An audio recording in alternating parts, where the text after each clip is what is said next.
রাত বাজে প্রায় ৯টার মতো। তো এখন হঠাৎ করে বলতেছিল যে আমি খিচুড়ি খাবো খালামণি, তো কী করার, তো যে কাজ শুরু করলাম রান্না বাড়া।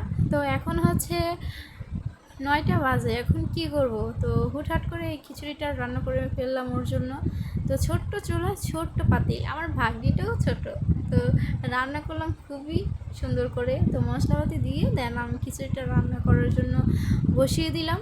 তো এটা হচ্ছে চালের ভাজা, তো চাল ভেজে তারপর হচ্ছে খিচুড়িটা রান্না করবো। আর এভাবে খিচুড়ি রান্না করলে খুবই মজা লাগে। তো আমিও ট্রাই করি এভাবে রান্না করার জন্য, মাঝে মধ্যে খুবই ভালো লাগে আমার কাছে। তো চুলাটা কি সুন্দর জ্বলতেছিল, এত ছোট্ট চুলা এত সুন্দরভাবে জ্বলতেছে। তো আমার কাছে তো খুবই ভালো লেগেছে যে এত সুন্দর একটা ভাবে রান্না করতে পারবো। তো বেসিক্যালি হচ্ছে আমরা কিন্তু সবাই চাই যে সুন্দর করে কিছু করি। আর আমার ভাগ্নি যেটা বলে রাত 10টা 11টা বাজলে কিন্তু সেটাই ট্রাই করে ফেলি আর কি।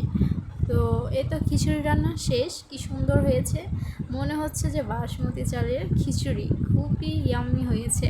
তো ও তো খুবই খুশি যে এত সুন্দর করে ওর জন্য খিচুড়ি রান্না করলাম। তো ও তো ভালোভাবে ছোট্ট ছোট্ট হাত দিয়ে খেলো।